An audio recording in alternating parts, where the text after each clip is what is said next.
ఈ రూమ్‌లో స్వామి ఇది ఒక మాస్టర్ బెడ్‌రూమ్ అండి. ఈ మాస్టర్ బెడ్‌రూమ్‌లో వీరేం చేశారు అంటే, ఈ కార్నర్‌లో ఈ కార్నర్‌లో మూల వచ్చిందని, పిల్లర్ మూల వచ్చిందనే ఉద్దేశ్యంతోటి తనేం చేశాడు అంటే, దానికి సమానంగా ఈ గోడ కట్టాడండి. ఈ 4 ఇంచుల గోడ కట్టాడు. దీనివల్ల ఏమవుతుంది అంటే, ఇంటికి ఈ రూమ్‌లో ఇది ఈశాన్యం అనుకుంటే, ఈ ఏరియా తగ్గిపోతుంది. ఆటోమేటిక్‌గా ఈ ఏరియా తగ్గిపోతుంది. చూడండి ఇది పెరిగింది, ఇది పెరిగింది, ఇది తరిగింది. ఇది పెరిగింది, ఇది పెరిగింది, తరిగింది.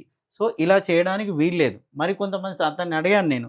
ఎందుకు ఇలా చేశారని అడిగితే ఏం చెప్తున్నారు అంటే, ఈ మూల పిల్లర్ మూల వచ్చింది కాబట్టి. కొంతమంది ఈ పిల్లర్ మూల అంటే ఎక్కడైనా 9 ఇంచుల గోడ వచ్చినప్పుడు దాంట్లో 4 ఇంచుల గోడ కడితే ఖచ్చితంగా 4 ఇంచుల పిల్లర్ బయటికి ఎక్స్‌పోజ్ అవుతదండి. ఎక్కడైనా కనబడుతూనే ఉంటుంది. అది కామన్.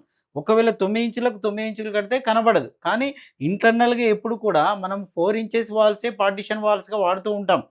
ఔట్ సైడ్ మాత్రం 9 ఇంచెస్ కడతాం. ఇక్కడ 4 ఇంచెస్ కట్టేసి బయటకొచ్చేసింది.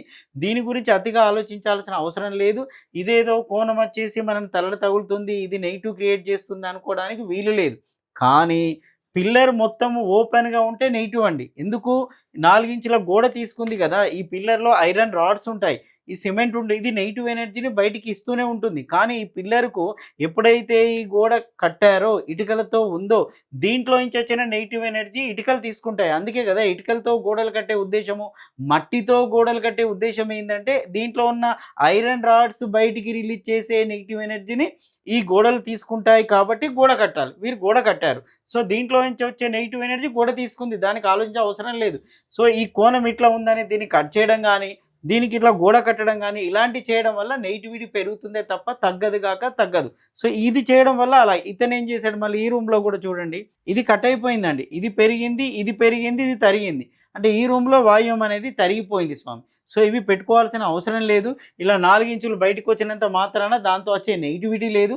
వాస్తవం ఏందంటే పిల్లర్‌కు ఎలాంటి గోడలు టచ్ కాకుండా ఉన్నప్పుడే పిల్లర్‌లో నుంచి నెగెటివ్ ఎనర్జీ బయటకొస్తది కాబట్టి మనం గోడలు కట్టాలని చెప్తామండి. ఇక్కడ ఏంది ఈయన 4 ఇంచుల గోడ కట్టేసాడు. దీంట్లో ఉన్న ఐరన్ రాడ్స్‌లో నుంచి వచ్చే నెగెటివ్ ఎనర్జీ గోడలు తీసుకుంటాయి కాబట్టి దీని గురించి ఆలోచించే అవసరం లేదు. అయ్యో! ఈ కోణం తగులుతుంది. ఎప్పుడు ఇది ప్రాబ్లమ్ అంటే ఈశాన్యం మూలకు కొన్ని సందర్భాల్లో అపార్ట్మెంట్‌లో 2 ఫీట్ పిల్లర్స్ ఏస్తూ ఉంటారు. పెద్ద పెద్ద పిల్లర్స్. అప్పుడు 4 ఇంచుల గోడ కడితే బయటికి 1 ఫీట్ వరకు బయటికి పిల్లర్ ఎక్స్‌పోజ్ అవుతుంది. ఆ ఈశాన్యంలో కోణం ఎక్కువైపోయి ఈశాన్య దోషం ఏర్పడుతుంది. సో, ఇక్కడ 4 ఇంచులు కట్టే కాడ ఈ ఫేసింగ్ 4 ఇంచులు ఉన్న కాడ ఆ సమస్య ఉండదు గాక ఉండదు స్వామి. ఇవి పెట్టిన వాటిని తీయడం వల్ల మంచి రిజల్ట్స్ వస్తూ ఉంటాయి.